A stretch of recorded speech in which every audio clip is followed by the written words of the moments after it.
So Tom Meyer, Bellevue Community School District Superintendent coming to you this week with the Believe in the Blue update. Want to just run by a few things here. Want to give you a few dates, a few other things like that. One thing this week, remember we have parent-teacher conferences both today, Wednesday, and tomorrow, Thursday, March 8th and 9th. We dismiss 3 hours early each day, and then we have professional development for teachers from 12:30 to 2, and then conferences actually start up at 3:30 and run till 8 at the elementary. You obviously schedule those with the teacher. If you have not done that, call the office. At the middle school, high school, you just come on out and see whoever is around and swing on in to talk to them. So that's some things that way. Want to give you a few other dates. Of Friday, March 24th, there is no school. That is an all school district of professional development for all teachers that way, and that will actually be on Mindset, which I'm going to read a little bit about to you in a few minutes here. But some other events coming up. I want to wish our state speech contestants a lot of luck on Saturday, March 11th at Vinton Shellsburg. Jacob Till, Sam Ryder,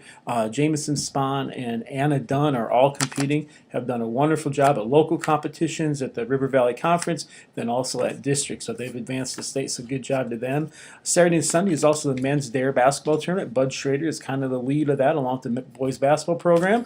But that's a tradition here at Bellevue we've had for many years. That is an older group. It's past graduates, or I guess the seniors can be involved in it that way. Played in that myself in the past, but it's a great event to get involved in. And you actually see some really good basketball out here by some older gentlemen like myself, maybe not quite as old as me anymore. Monday evening is the board meeting here, regular meeting at 6:30. We will have some architects here to talk about a facilities plan for the district. We will also go over our proposed budget. We'll actually have a hearing for that budget at the April board meeting on April 10th, but we'll go over some of the things that way. We'll talk about staff contracts for next year, since we do have a settlement for 2.19% for this upcoming year, and the following year at 2%. But we will talk about that for this year that way with our teachers and coaches that way. And then we'll also have a discussion about our other support staff and other certified staff that way. So Tuesday starts up a neat thing here that Coach Boniface and the baseball team are doing with our youth for the next several Tuesdays. They go at 5:30. They are having what they call their spring training.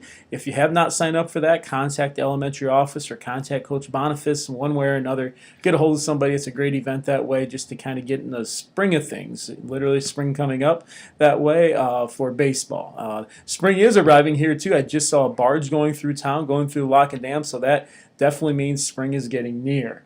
It's supposed to be a little snow this weekend, maybe in the early next week as well, but spring is still coming up really quickly.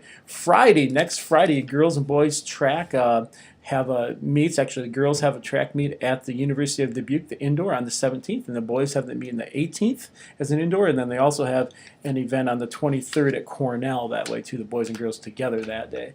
On the 20th, a week from Monday, we have our music festival Pops concert that way for our students to perform for the community, and anyone who wants to attend, encourage you to come on out for that. So those are some things going on that way. The spring seasons are getting underway. I want to update you, we are updating our phone systems literally. We kind of started that yesterday. We'll do more tomorrow, have full implementation of it by Monday, but we are going to an automated system for the first call. You'll call the normal number you usually call, 4001 for the high school, 4003 for the elementary, 4913 for the central office, or that's 872 at the beginning there.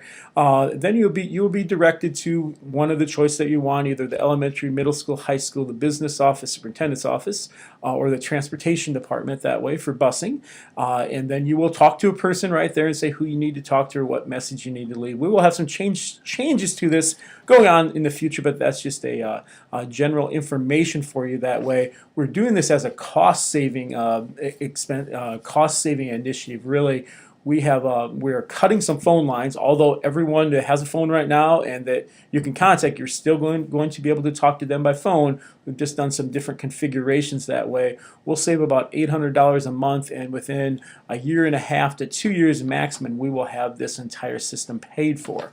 The one we have is several years old, let's put it that way, but it will be an updated system and a better system, and staff that has a phone will also have a voicemail that you can leave a voicemail that we haven't had for for all areas before as well. So that's a positive thing that way going on. So Brett Ernst has been a lot of help with that way, and he's continuing to help today as they come work that way. So just recognize in the next week there might be a few glitches here or there, but we're going to work those out that way, so we shouldn't have issues in the future. I want to read you a little thing here called Mindset, the New Psychology of Success by Carol Dweck. I think I've talked about this before, but I want to highlight a couple pages our staff is actually going to talk about tomorrow during some professional development.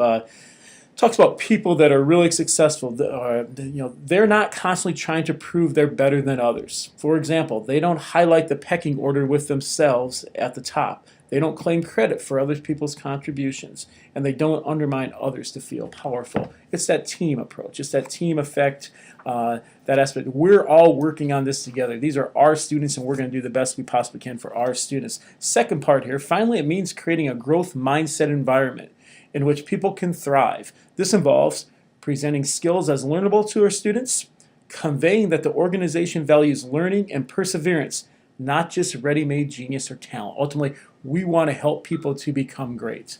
Giving feedback in a way that promotes learning and future success.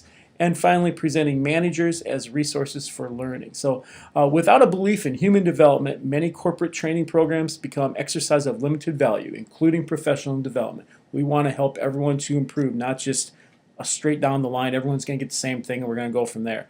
With a belief in development, such programs give meaning to the term human resources and become a means of tapping enormous potential. Whether that is our staff, whether that is our students, we have a duty to tap the resources that they have, the skills that they have, and to build on them, to grow from them, and to help others grow as a result. So on that note, I'm going to close up here. Went a little longer than I planned. Have a great day. Have a great week. Remember, there's no school on Friday. I think I forgot to mention that before, but no school on Friday since we have conferences on Wednesday and Thursday. So you have a little 3-day weekend, everyone does, and we'll go from there. Take care. Enjoy the weather, hopefully, outside.